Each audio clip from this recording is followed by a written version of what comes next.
자, 러시아의 우크라이나 침공 상태는 계속 이어지고 있고요. 이에 따른 원자재 시장의 급등세 때문에 인플레이션 우려까지 겹쳐지고 있습니다.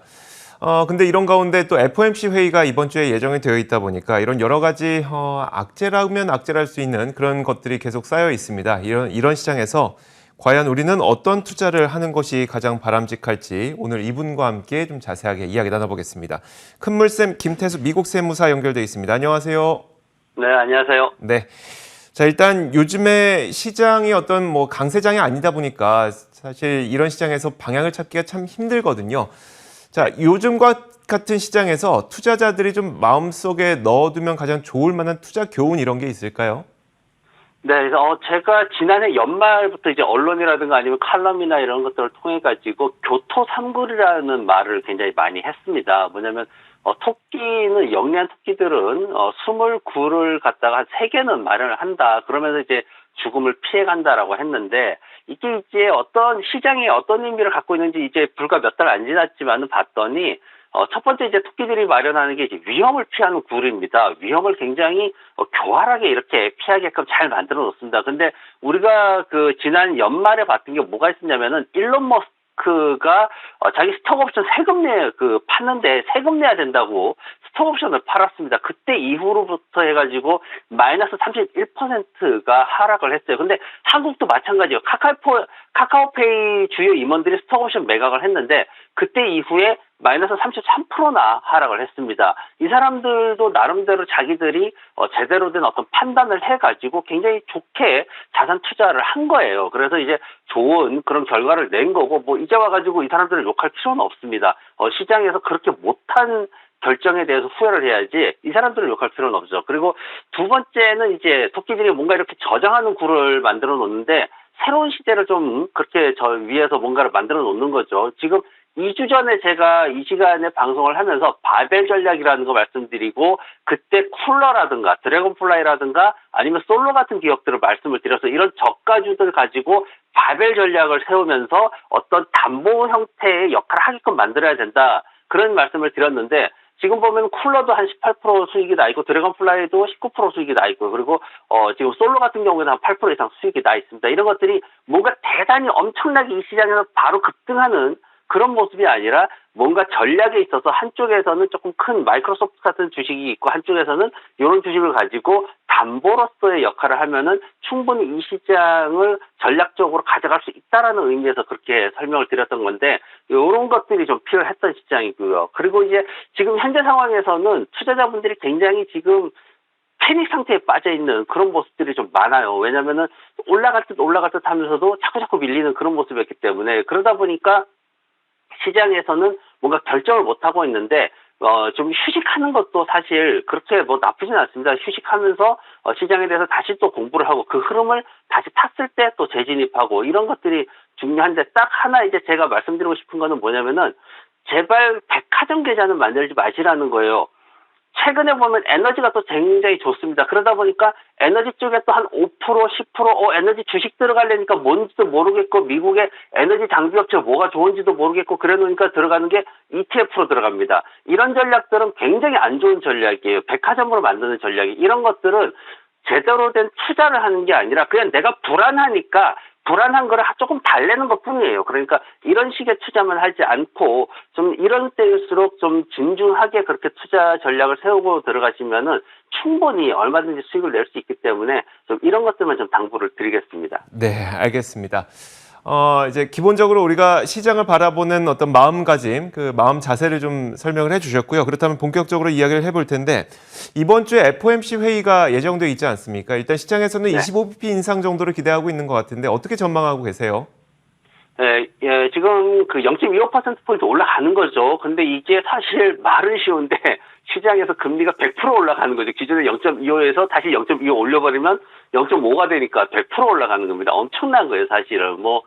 대세입니다. 이게 지금 한 0.25 정도에서 그칠 것이다. 지금 대세긴 한데, 물론 내부적으로 0.5% 올려라, 이렇게 강하게 나가라, 이렇게 주장하는 사람들도 꽤 있긴 있습니다. 하지만 아직까지 지금 전쟁 때문에 그렇게는 못할 것이다라는 게 지금 전체적인 의견이고 그걸 또 장담할 수는 없어요. 그러면은 중요한 건 이거예요. 0.25%포인트가 올랐어요. 그러면은 과연 시장은 안도를 하겠지만 그게 시장이 뭔가 다시 상승할 수 있는 돌파구가 되느냐, 펀더멘탈의 어떤 그런 것들을 다시 갖출 수 있는 그런 모멘텀이 될 수 있느냐 이 얘기를 하면 또 그건 아니라는 얘기죠. 그러면 0.5%포인트가 올랐어요. 그러면 이거는 투자자들이 엄청 두려워할 겁니다. 시장이 출렁거릴 거예요. 그러면은 그렇다고 해가지고 시장의 기존에 있던 모든 것들이 사라지느냐, 기업들의 수익이라든가 이런 것들이 모두 사라지느냐, 그렇지는 않다는 얘기예요. 다 나름대로의 장단점이 있고 어느 정도 시장에서는 이런 부분들이 좀 녹아 있는 상황이고, 다만 이제 이런 게 포커스로 되는 게 아니라 지금 현재 수준에서는 뭐가 포커스가 되냐면은 바로 R의 공포입니다. R의 공포. 리세션이에요. 경기 침체에 대한 얘기가 나오고 있어요. 이번 이제 15일, 16일 해가지고 FOMC 회의가 열립니다. 여기에서 과연 파월 의장이 회의 끝나고 나서 2시 이후에 이제 언론 인터뷰를 하게 되는데 여기에서 무슨 얘기를 할 거냐. 여기에서 과연 결국은 그거예요. 미국 경제가 버틸 거냐. 아니면은 그러면으로 인해 가지고 침체라는 단어를 써야 되느냐. 2022년도 지금 2023년도는 침체로 간다라는 말을 경제학자들이 지금 월가에서 하고 있습니다. 근데 과연 파월 의장이 인터뷰에서 이런 어떤 언급을 하겠느냐 하는 것이 지금 가장 큰 화두가 되고 있습니다. 그래서 지금 이번에 FOMC 회의 끝나고 인터뷰할 때 우리가 집중적으로 봐야 될 거는 시장에서 이 아래 공포라는 걸 갖다가 직접적으로 꺼내기 시작하느냐라는 걸 이제 중점적으로 봐야지 시장의 흐름을 우리가 이해할 수 있을 것 같습니다. 그러면 그 말은 이제 금리의 상승, 그러니까 인상 자체가 중요한 것이 아니라 경기 판단이 좋아지느냐 아니면 나빠지느냐 여기에 따라서 시장은 위로 갈 수도 있고 아래로 갈 수도 있고 이렇게 봐야 된다는 말씀이실까요? 네, 맞습니다. 바로 그겁니다. 시장의 어떤 경제의 흐름을 결정하는 지금 상황이기 때문에 단순하게 금리가 오른다라는 입장에서만 보면은 지금 현재 시장의 흐름을 따라가기 어려우실 거예요. 알겠습니다. 자, 그런데 이제 여기에서 변수가 있지 않습니까? 러시아와 우크라이나 사태로 인한 이 원자재 시장의 급격한 변동성인데, 이 시장의 급격한 변동성은 언제쯤 이 혼란이 좀 가실 것 같으세요? 이 부분을 우리가 좀 제대로 팩트를 체크를 해봐야 됩니다. 그러니까 지금은 두려움이 너무 커요. 지금 보면 전문 이제 그 글로벌한 투자가들도 지금 얘기하는 게 실제 어떤 사실보다도 이 두려움이 너무 커서 좀 과잉 반응하고 있다. 이렇게 얘기를 하거든요. 뭐냐면 제가 첫 번째로 이제 국제 유가하고 다우 30 지수 비교 차트를 가지고 와봤어요. 이게 언제 적 거냐면은 2011년도부터 해가지고 이게 이제 2014년도까지 2010년도 4월부터 해서 이제 쭉 올라갑니다. 그러면서 100달러대가 평균 100달러대가 유지가 돼요. 이게 한 80달러에서 114달러까지 쭉 몇 년 동안 유지가 됐습니다. 그 당시에 뭐 기억을 다들 하실 거예요. 그 당시에 유가가 굉장히 높았어요. 그러면은 이 당시에 시장이 망했냐? 아니에요. 보시면은 빨간색 이 차트가 쭉 올라갑니다. 이게 바로 뭐냐면은 다우지수가 계속 올랐다는 얘기예요. 이것만 보더라도 우리가 지금 느끼고 있는 것처럼 이거 지금 물가 이렇게 올라가는데 아니면 뭐 금리 올라가는데 이거 끝난 거 아니냐 이렇게 생각할 필요가 없다는 거죠. 그러면은 그 배경을 봐야 돼요. 그래서 배경에 뭐가 있냐면은 생산자 가격 지수라는 게 있습니다. 이 생산자 가격 지수라는 걸 보면은 물가가 급등하니까 생산자들이 가격 부담을 느낄 거다. 그래서 수익이 감소해서 주식시장이 하락할 거다. 이렇게 생각하는 거예요. 근데 이거는 심리적인 거라는 거죠. 팩트는 그렇지 않다라는 거죠. 생산자 가격이 올랐습니다. 그러면은 그 다음 차트를 보시면 알 수가 있어요. 뭐냐면 바로 제가 기업 수익 EPS라는 것과 S&P 500이라는 거를 비교하는 차트를 가져왔어요. 추세가 어떻게 됐습니까? 몇 년 동안 2010년도 4월 달부터 2014년도 2월 달까지 해가지고 추세가 어떻게 됐어요? 똑같이 상승 추세로 올라갑니다. 기업의 어떤 그 비용이 올라가는 만큼 수익이 상승했다는 거는 제품의 가격도 같이 상승했다는 거예요. 이게 중요한 거예요. 팩트를 제대로 보고 시장에서 뭘 해야 될지를 결정을 해야 되는데 지금은 시장의 어떤 두려움에 휩쓸려가지고 투자자들이 이렇게 휩쓸려 다니는 거예요. 그러다 보니까 지금 나오는 게 언론들도 지금 하는 얘기가 뭐냐면은 1920년대 독일이 어땠다, 1940년대 헝가리가 어땠다, 90년대 브라질, 아르헨티나가 어땠다, 최근에는 뭐 아프리카 짐바브웨가 어땠다 이러면서 무슨 뭐 경이 어떻고 나중에는 무슨 양이라는 단위가 어떻고 이런 그 말도 안 되는 얘기를 하는데 2008 2008년도 금융위기 이후에 글로벌 경제는 완전히 바뀌었고 강달러 추세가 지속되는 이런 상황은 정말 그때와는 다른 상황입니다. 그렇기 때문에 이런 팩트를 정확히 인지하려고 노력을 해야 되지 과거의 구닥다리 같은 그런 인플레이션 얘기 가지고 지금 현재의 장을 끼워 맞추려고 하는 그런 잘못된 행동들은 좀 삼가해야 되는 그런 상황입니다. 알겠습니다. 결국은 기업의 이익이 늘어나는지 줄어드는지를 보고 거기에 맞춰서 이제 투자에 임하라는 말씀이신데 오히려 기업이 이익이 늘어나고 있는데 시장이 하락하게 된다면 이건 오히려 굉장히 좋은 투자 기회가 되는 것이고요. 오히려 지금 맞습니다. 시장을 약간 그렇게 봐도 된다고 여겨도 될까요? 그래서 지난 2017년부터 해가지고 계속해서 우리가 그것 때문에 대형 기술주들을 놓친 거예요. 예, 그거를 다시 생각해보면 지금 상황에서 앞서 말씀드렸듯이 연준에서 경기 침체라는 쪽으로만 가지 않으면 그 방향으로만 잡지 않으면은 그런 것들을 대비해가지고 우리가 긍정적인 관점에서 계속 봐야 된다는 얘기죠. 네, 알겠습니다. 자, 그러면 마지막으로 이런 환경에서 방금 말씀해 주셨던 이런 환경에서 우리가 관심 가져볼 만한 종목이 준비되어 있는 것 같으니까 그 종목도 한번 얘기 들어볼게요.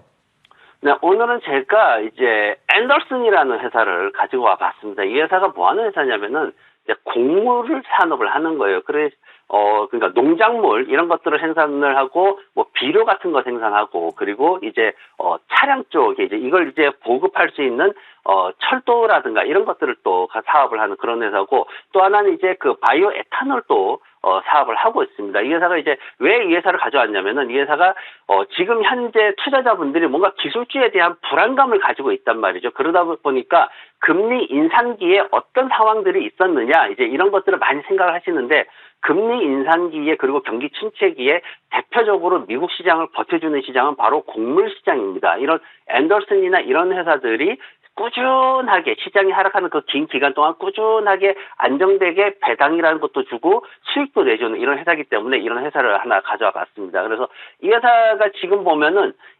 2021년도에 농업 부분이 굉장히 빠르게 성장을 합니다. 지금 보면 우크라이나 사태 때문에 곡물 가격이 엄청 올라간다 막 이런 얘기 하고 있잖아요. 이런 것들로 인해서 2021년도에 보면은 농무부에서 발표한 게 농장 소득이 25%나 상승을 했다라고 합니다. 그리고 지금 인플레이션이 상승하는 가운데 농업 관련 분야에 그런 어떤 그 가격이나 이런 것들도 꾸준히 올라가서 수익을 계속 좋게 만들어주고 있고요. 그렇기 때문에 전체적으로 봤을 때 농업 시장은 가격 결정력이 굉장히 강하게 있어요. 그래서 이런 회사들이 가격 결정력이 있는 회사 무슨 얘기냐면은 비용이 오를 때 제품 가격을 같이 올려도 소비자들이 사용할 수밖에 없는 울며 겨자 먹기로라도 쓸 수밖에 없는 이런 상황을 만들 수 있는 회사라는 거죠. 그래서 이런 회사가 굉장히 강세를 만들 수 있다라는 거고 이 회사의 어떤 기본적인 상황을 봤을 때 지금 현재 15억 달러 수준의 시가 총액을 가지고 있습니다. 근데 이제 퍼가 지금 보면 한 14배 수준이에요. 지금 산업 평균 한 17배이기 때문에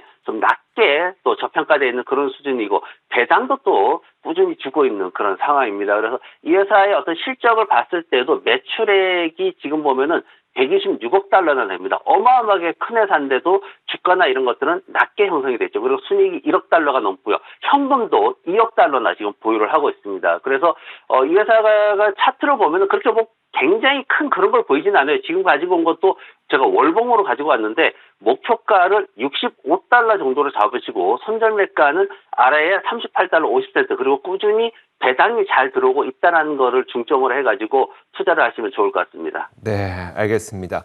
자, 오늘 저희에게 과연 이런 변동성 장세에서 어떤 마음가짐을 가져야 되며 시장 판단은 어떻게 해야 되는지 뿐만 아니라 이런 시장 상황에서 관심 가져봐야 될 종목으로 앤더슨스까지 저희한테 소개를 해주셨습니다.